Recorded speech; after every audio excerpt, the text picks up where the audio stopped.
Just to add to what James said, I would like to Vamos ouvir agora a professora Gina Levison, que é psicanalista, professora da Sociedade de Psicanálise de São Paulo.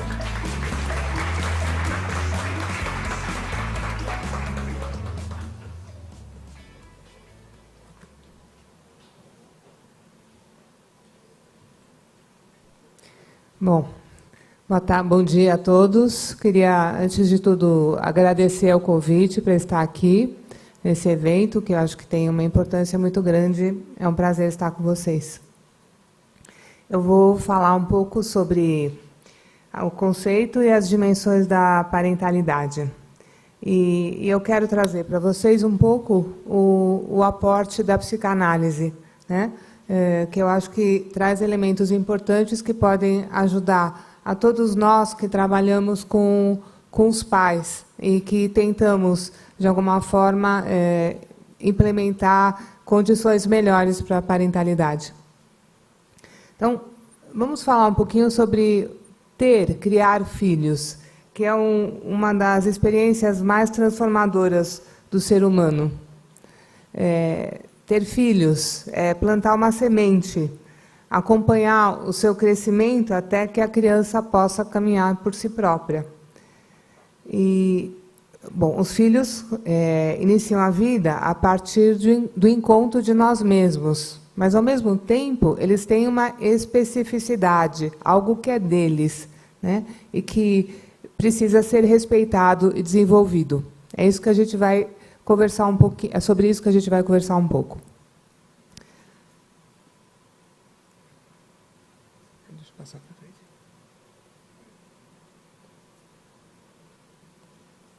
Como é que faz aqui?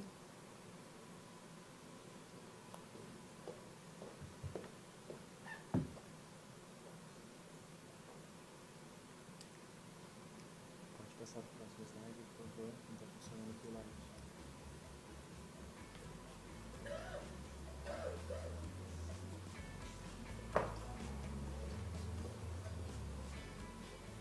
Próximo. Esse eu já falei, pode ser o próximo.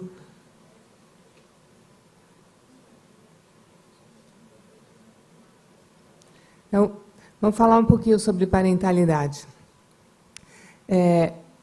Ser pai ou ser mãe, o que é isso? Não basta ser um genitor e nem ser designado como pai e mãe.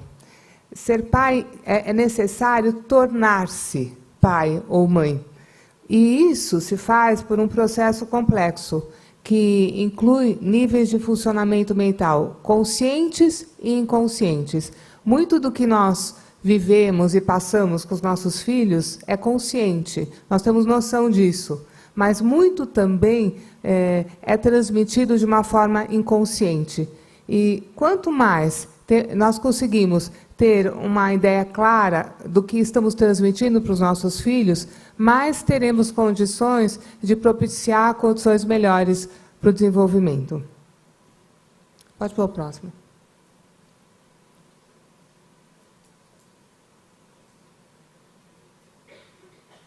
Então, falamos em tornar-se pai e mãe. Então, é muito importante haver uma mãe e haver um pai. Isso foi falado hoje anteriormente, né? Nesse processo de desenvolvimento. Nós ressaltamos a enorme importância que uma família tem para uma criança. Então, podemos trabalhar para melhorar as condições da criança em vários níveis. Então, na palestra de hoje de manhã, foi falado como é que se podem implementar condições em termos macro, né? No governo, ou das escolas, enfim, do dinheiro que é investido, etc. E, num nível mais micro, nós falaremos da família e da importância da família. O que os pais transmitem para os seus filhos? Então, além de transmitir o que eles herdaram de seus próprios pais, eles transmitem os valores, a cultura, as lembranças, as experiências pessoais deles, suas próprias experiências e anseios, né?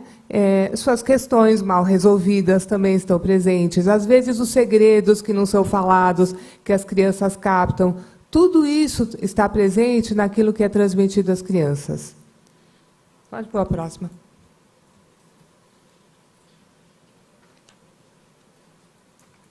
Então, como é que começa esse processo da parentalidade? Ele começa já na gravidez, com a criança imaginária. Né? Esse é um conceito muito desenvolvido por um psicanalista francês, o Lebovici. Os pais sonham com uma criança, né? E quando uma mulher fica grávida, ela faz o enxoval, ela vai se preparando, o pai também, eles têm uma ideia de como será essa criança. Uma vez foi feito um experimento e colocaram pesquisadores no quarto de maternidade, logo em seguida ao nascimento de um bebê, mas o bebê ainda não tinha chegado no quarto. E a família toda conversando.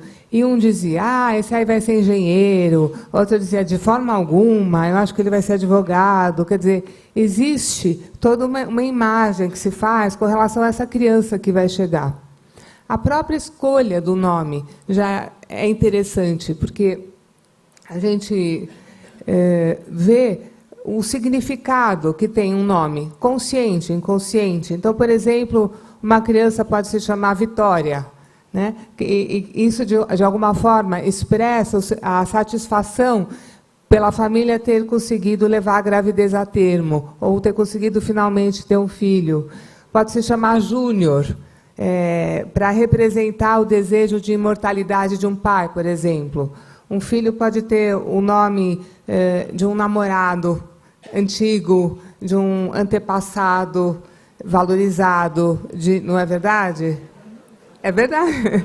Pode ter vários nomes.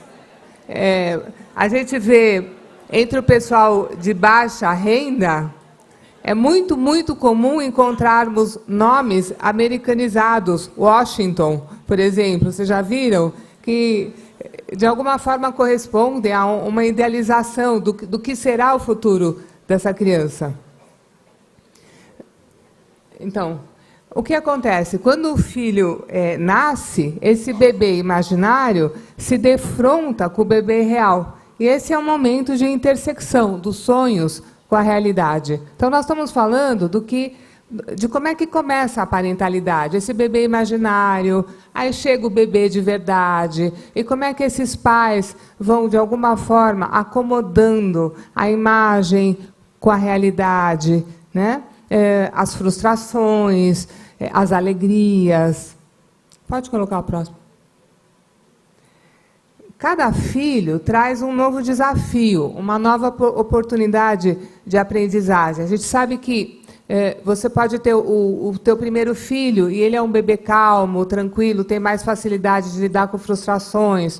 Mas, por exemplo, sei lá, vai mal na escola. Você pode ter um segundo filho muito agitado, mas, ao mesmo tempo, muito curioso, explorador. Cada filho traz consigo um desafio. E os pais se veem diante dessa tarefa de lidar com o que é semelhante e com o que é diferente deles mesmos. E esse é um grande desafio da parentalidade. Né? Nós sabemos como lidar com o que é igual a nós. Você foi bom aluno na escola, espero que seu filho seja bom aluno. E como é que faz quando ele não gosta de estudar? Né? Como é que, por exemplo, você quer que seu filho seja expansivo e ele não é? Esses são os desafios da parentalidade. Os modelos com que os pais contam, eles provêm da cadeia intergeneracional, a que pertence, e serão colocados à prova e modificados. Então, o que a gente passa para os nossos filhos vem de várias gerações, mesmo que a gente não perceba. Né? E eles serão colocados à prova. Necessariamente, nossos filhos vão nos modificar. E se não nos modificarem, vemos aí grandes problemas, não é? Porque os pais vão se tornando pais. E essa é a essência da boa parentalidade. Pode colocar o próximo. Não, é anterior. Aqui. Então, para a criança, se sentir desejada, admirada pelos seus pais, é essencial para a construção de uma imagem de si mesma, sólida, valorizada. Freud tem um artigo que é sobre o narcisismo, onde ele traz uma imagem que ficou muito conhecida. Ele fala do bebê da Sua Majestade o Bebê.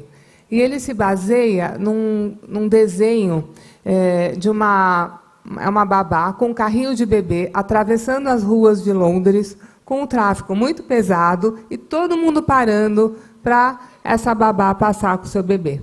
E não é isso que acontece? O bebê não chama a nossa atenção, ele não é o rei. Se houvesse aqui um bebê andando pela sala, ninguém estaria prestando atenção em mim. Todo mundo olharia para o bebê, não é verdade? E é isso que precisa acontecer. Isso também está na base de uma boa criação de uma criança desde o início. O bebê tem que ser, ele tem que sentir que ele é valorizado, ele tem que sentir que ele é o rei, né? Para construir uma imagem de si mesmo sólida, valorizada. Nós dizemos em psicanálise que é tarefa dos pais narcisizar seus filhos. E aqui eu uso o termo narcisismo no sentido saudável, né? Não é aquele narcisista cheio de si, arrogante. Eu estou falando aqui de um narcisismo necessário, desse sentimento que nós desenvolvemos dentro de nós, de que nós somos importantes, né? De que nós temos o direito de existir, de que nós somos percebidos. E essa é uma das tarefas iniciais e principais da parentalidade, que vai ter efeitos para o resto da vida. Pode colocar a próxima. Então, a pergunta: como é que a gente pode auxiliar os pais e as pessoas que assistem esse processo essencial que é a parentalidade? Como é que nós podemos auxiliar aos profissionais que estão aqui, né, e que estão todos interessados exatamente nisso? Como é que a gente pode considerar a especificidade de cada criança, as dificuldades, as dúvidas dos pais e os desafios da atualidade?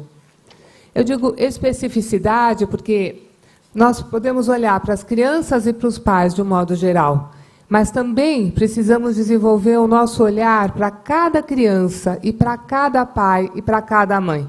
Isso é muito importante, conseguir olhar para o processo de parentalidade nesses dois planos.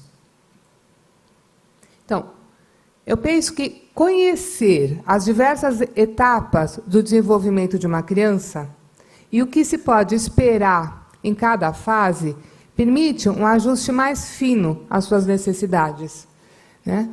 E eu acho que, dessa forma, nós ficamos aptos a tomar medidas profiláticas para a saúde mental da família. Vou dar um exemplo. Os professores, é muito importante que eles saibam o que se pode esperar de uma criança, né? Eu já fui chamada várias vezes em escolas para falar com os professores, os diretores que atendem crianças que eu atendo no consultório, por exemplo, e eu me vejo dizendo: bom, mas calma, essa criança só tem, sei lá, 4 anos. Aos 4 anos, isso é esperado para a idade dela, né? Quer dizer, muitas vezes, o que se espera de uma criança não é levado em conta, né? E o que acontece é que há uma defasagem entre expectativas e aquilo que realmente a criança pode apresentar. Isso também vale para os pais. Nós, profissionais, eu digo aqui os psicanalistas, os assistentes sociais, os professores, todos nós temos essa função de poder lidar com os pais, conversar com os pais e ajudá-los a perceber as crianças que eles têm e a ajustar as suas expectativas, né? A olhar para os seus filhos. Parece uma coisa tão simples e tão, enfim, banal, mas, na verdade, é a coisa mais importante. É você poder olhar para uma criança, olhar de fato, olhar e vê-la, né? Eu posso estar diante de uma criança e não estarei vendo-a, ou estarei, depende do que está acontecendo.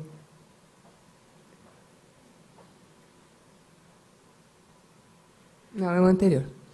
Então, eu penso que a psicanálise, ela nos oferece um modelo de desenvolvimento que é útil para se acompanhar essas mudanças e desafios que a evolução nos traz. E é isso que eu vou falar um pouquinho para vocês agora. Eu vou falar um pouquinho de desenvolvimento. Vou trazer um modelo de desenvolvimento da forma como é visto pela psicanálise. E, a partir daí, nós podemos levantar algumas questões.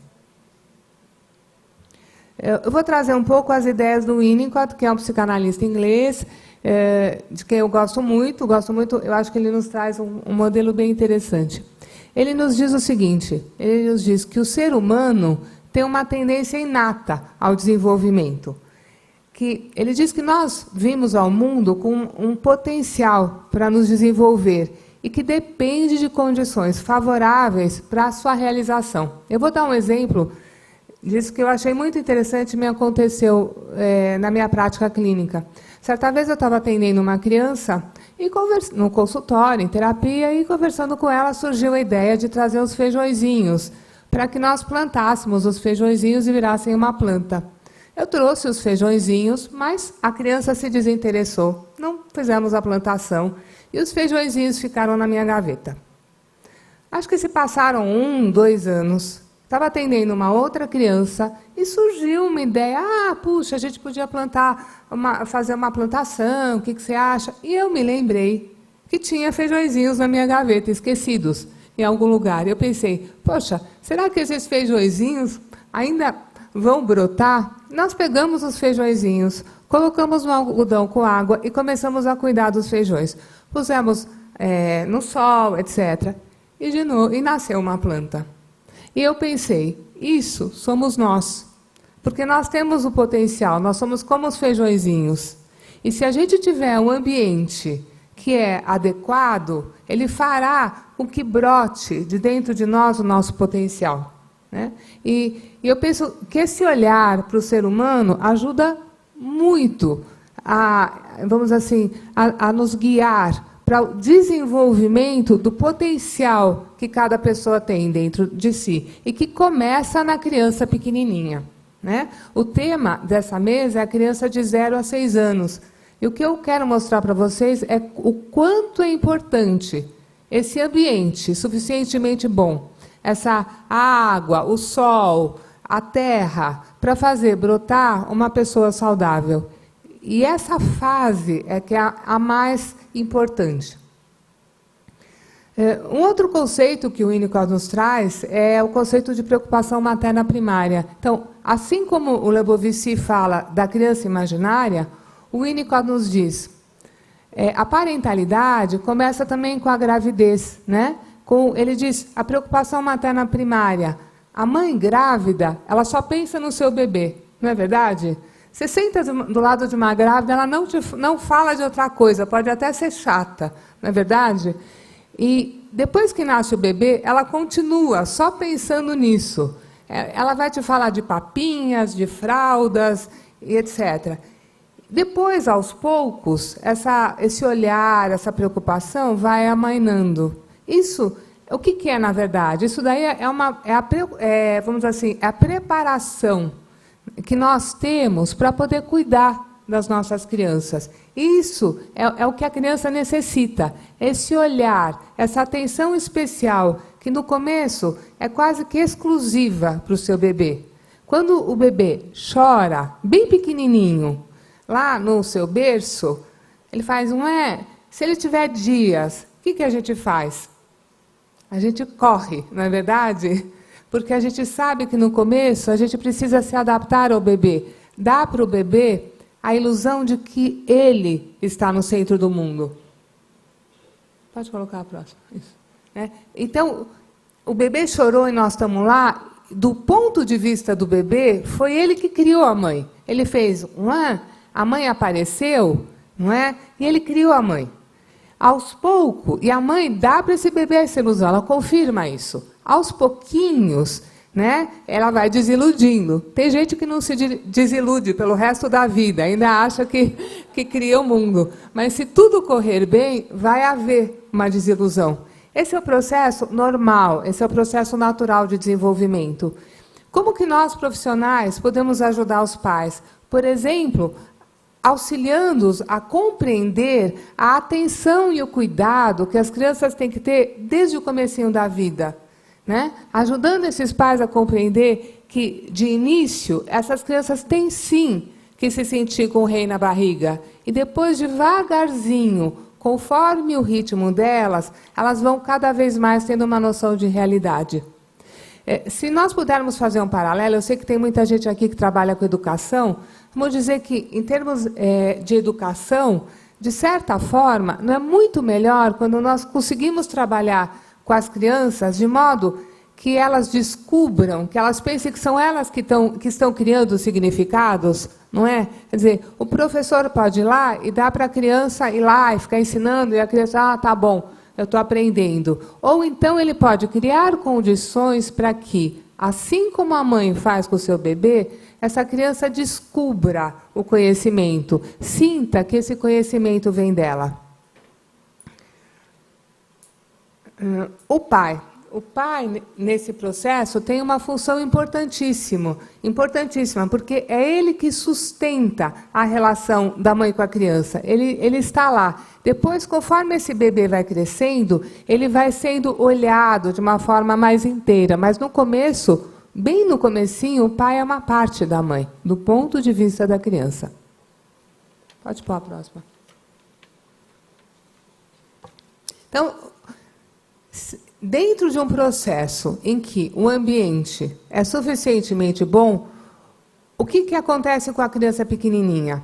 Ela integra as partes de si mesma. O bebê pequenininho, ele se sente como se ele não tivesse noção do seu corpo, dos seus pedaços, né? A gente olha um bebê pequenininho, ele parece que está lá, um monte de pedaços separados. Aos poucos, ele vai tendo uma noção de si mesmo, de que ele habita o seu próprio corpo. Ele vai desenvolvendo a capacidade de olhar para o mundo de uma forma mais objetiva. Ele se sente vivo. Vamos dizer assim, isso daqui é o que vai acontecendo se esse processo de parentalidade ocorrer de uma forma satisfatória. Pode pôr a próxima. Para isso, o ambiente é essencial. É como o exemplo dos feijõezinhos que precisam ser plantados. Eles precisam de água, de luz. Isso é o que os pais oferecem para os seus filhos. Os pais, a comunidade, a sociedade, também no nível mais amplo.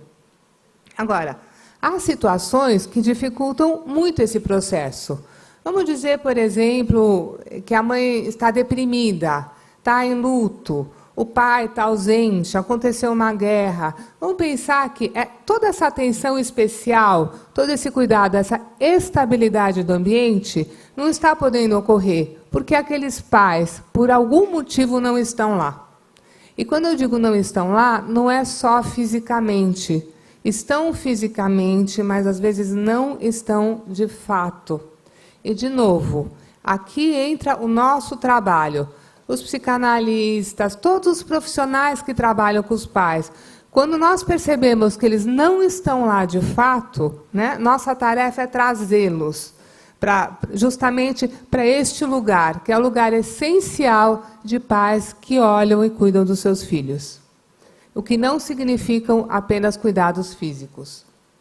Dependendo da magnitude, tá certo, dessa falha ambiental, a gente pode ter pequenos problemas, a criança não está dormindo muito bem à noite, é uma época que ela está mais impossível na escola, aprontando, mais coisas que, com um pouco de cuidado, passam. Ou a gente pode ter casos mais graves, psicoses, comportamentos antissociais graves, tudo vai depender desse conjunto de coisas. Então, em condições que são suficientemente boas, o que vai acontecer? A criança vai passar de um período de dependência absoluta, quando ela precisa achar que ela cria o mundo, e, aos poucos, ela vai se independentizando. Esse é o caminho da parentalidade. É permitir com que os nossos filhos possam ter autonomia, independência. A gente não diz que os filhos não são da gente, não são dos pais, são do mundo, né? Então, é isso mesmo que a gente espera. É difícil se separar dos filhos, não é muito fácil. Os pais também precisam poder viver esse luto de aos pouquinhos ir se separando, à medida que eles criam condições para que os filhos tenham capacidade de andar por si sós.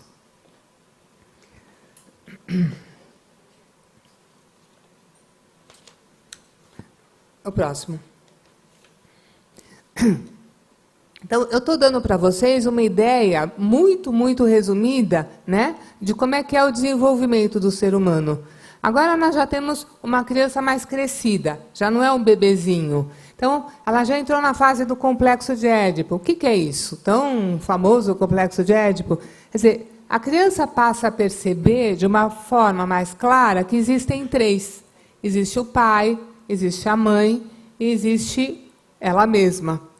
E isso inicia no mundo onde tem competição, tem ciúmes. Quem tem filhos já viveu essa situação, né? Quer dizer, de repente você se achega mais ao seu marido e não sei o quê, e quando vai ver a criança está lá no meio, entre os dois separando, não é? Isso faz parte. São os ciúmes, toda a rivalidade, tudo isso que vai aparecendo, faz parte do desenvolvimento normal e, de certa forma, prepara a criança para o que ela vai enfrentar no futuro. Nós vamos lidar com competição em todos os momentos da vida, não é verdade? Com situações de ciúmes. E isso tudo, a preparação para isso, começa na família. Então, quando os pais são bem preparados, entre aspas, bem preparados, eu digo, quando eles entendem que aquele ciúme da criança, aquela competição, são coisas normais, né? De certa forma, eles vão ajudá-la a se preparar para o que virá mais para frente, pelo resto da vida.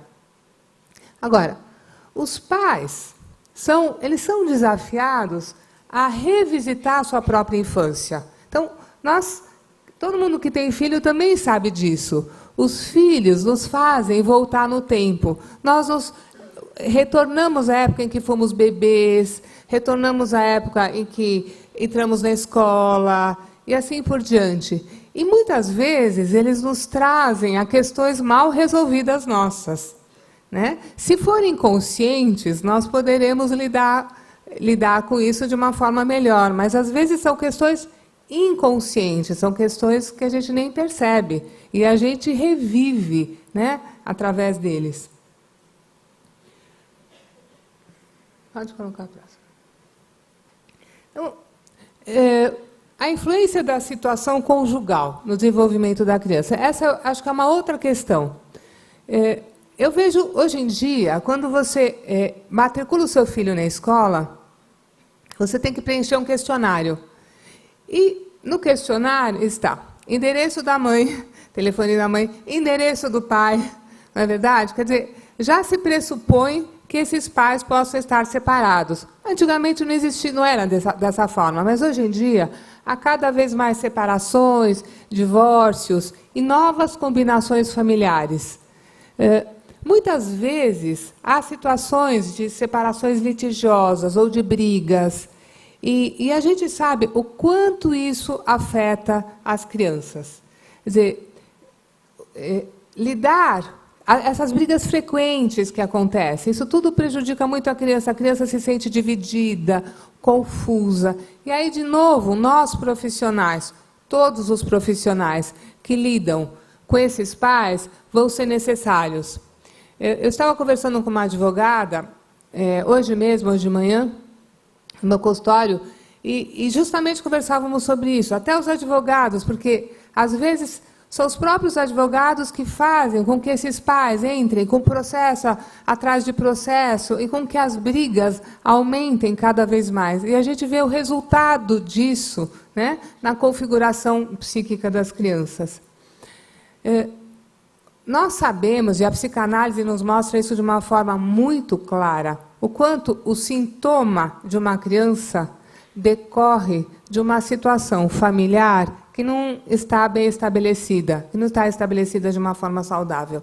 Então, é muito importante termos esse olhar, né? É muito importante que uma professora saiba que quando a criança começa a roubar as coisas dos outros, ou fazer muita bagunça na classe, de que deve estar acontecendo alguma coisa em casa, né? Que isso, na verdade, é apenas um pedido de ajuda. É apenas uma reação que essa criança tem, dizendo, olhe para mim. E, de modo geral, olhe para a minha família. Então, eu vou dar um exemplo da minha prática. Eu atendi recentemente, fui procurada por uma família cujo filho, que tinha 3 anos, tinha dificuldades alimentares. Ele só tomava leite, só mamadeira de leite e mais nada. Eles faziam de tudo para que ele comesse papinha, nada. Ele não comia nada, eles estavam desesperados. Já tinham levado em vários profissionais. E aqui eu vou me referir à importância desse trabalho multidisciplinar, porque o pediatra lhes disse, vocês têm que levar numa psicóloga, né? Então, eles vieram e eu fui conversando com eles, observei a criança. E foi muito interessante, porque, entrando um pouco mais a fundo, o que eu percebi? A própria mãe já tinha dificuldades alimentares importantes na sua infância. Ela estava profundamente infeliz com o casamento. O pai, ausente, viajava o tempo todo, não tinha noção do que a esposa sentia. Era uma pessoa completamente dependente dos próprios pais. Eles não conversavam. Havia um clima de hostilidade presente o tempo todo. E o que eu concluí, o que eu pude ver, é que o ambiente que era oferecido para essa criança era um ambiente muito difícil, muito hostil. Então, dá para entender que ele funcionasse como um bebezinho que só toma leite. Um bebezinho numa toca, protegido. Porque o que vinha de fora e o que vinha de novo, como, por exemplo, a comida, era ruim, era perigoso. Então, nós fomos trabalhando com isso. E, aos pouquinhos, os pais puderam se entender melhor, a criança começou a comer. Foi muito interessante. Estou contando esse exemplo para vocês verem como o que se passa com uma criança depende muito daquilo que se passa com a família, no nível consciente e inconsciente. Uma outra questão que acho que é muito atual, inclusive em crianças muito pequenas, é a criança com a agenda lotada, né? O que a gente vê? A criança vai na natação, com 3, 4 anos, ela não tem horário. Ela vai para a natação, depois vai para a aula de circo, não sei o que outro. E o que os pais e a sociedade precisa se lembrar é da importância do brincar livremente. O brincar é vamos dizer assim, é a linguagem por excelência da criança. Pode colocar a próxima. O brincar é a melhor forma de terapia. Muitas vezes, quando eu converso com os pais, Gina, mas o que eu faço? Meu filho não faz, só faz cocô na fralda, não quer ir para o piniquinho, não sei o quê. Brinca com ele de massinha, pega os bonequinhos, brinca de fazer sujeira. Porque isso, porque aquilo outro, meu filho de 3, 4 anos só quer saber de televisão. E eu pergunto, e o que você faz se não tem televisão? Não sei. Não brincam. Então, aqui, todos nós, profissionais, precisamos ajudar os pais a retomar, né, e a dar importância para aquilo que é essencial na linguagem da criança, que é brincar, e não brincar com regras. Isso eles fazem na escolinha, eles fazem em várias situações. Poder ficar livres, né, para brincar. Não, é o anterior. Outra questão é a expectativa em relação à performance intelectual da criança, que está muitas vezes em desacordo com a idade emocional, inclusive em crianças pequenininhas.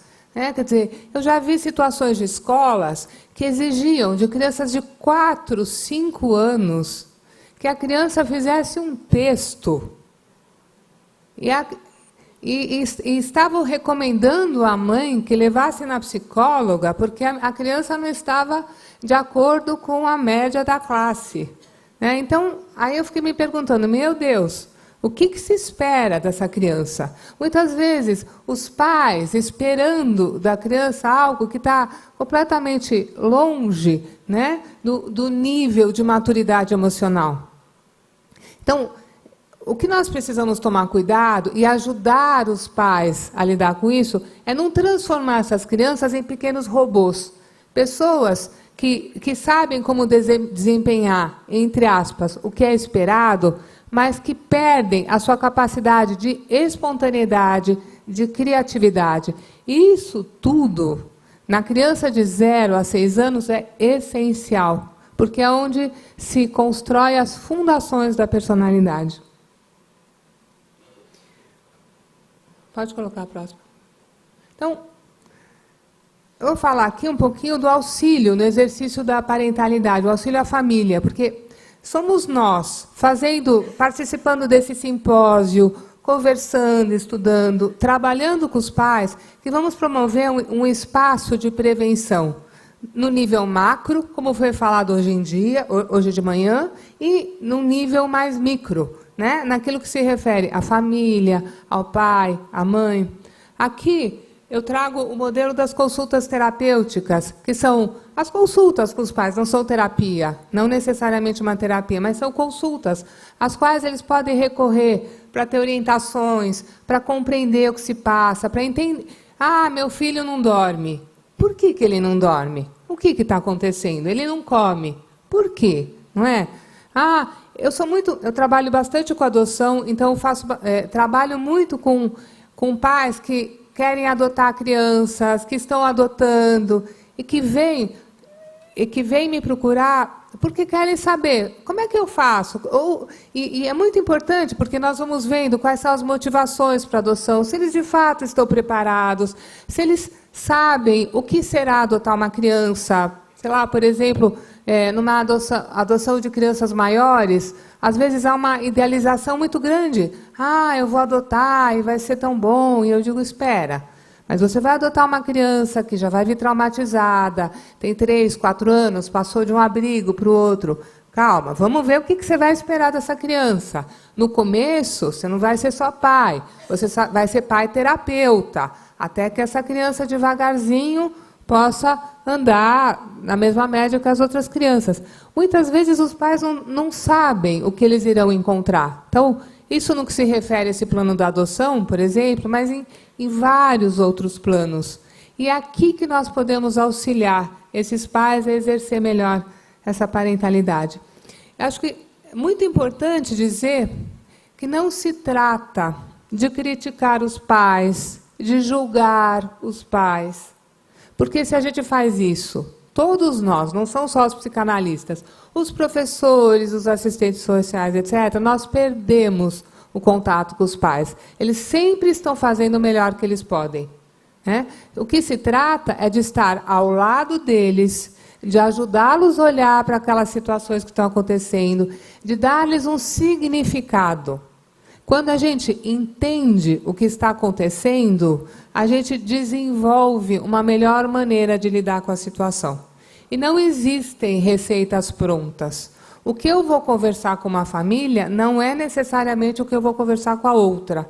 Eu preciso poder me colocar no lugar dessas pessoas, olhar para a história delas, olhar para aquilo que elas estão vivendo e fazer uma aproximação que seja sensível, né, a cada situação, a cada grupo de pessoas.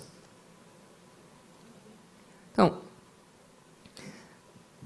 aqui eu coloquei uma frase do Bettelheim, que também era um psicanalista, na verdade era alemão, depois se mudou para os Estados Unidos, onde ele morreu mais tarde. Ele diz o seguinte: quem quer que influencie a vida da criança deve tentar conceder-lhe uma visão positiva de si mesma e de seu mundo.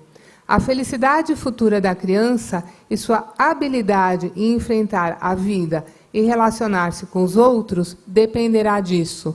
E eu digo para vocês que é nesta fase, dos 0 a 6 anos, que nós realmente construímos as fundações. Isso não significa que, se essa fase não tiver sido bem vivida, que está tudo perdido, de forma alguma.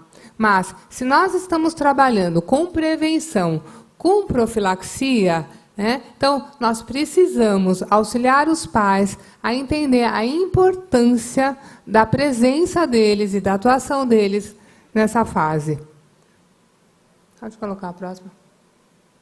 Então, eu diria que a tarefa primordial do que eu vou chamar de parentalidade suficientemente boa é propiciar condições para que a criança possa se desenvolver como a pessoa única que ela é. Acho que esse é o nosso objetivo, né? Não é transformar as pessoas num mundo de pessoas iguais, mas é auxiliar as crianças a poder aproveitar o melhor do seu potencial. É auxiliar os pais a desenvolver o melhor do seu potencial de pais. Obrigada.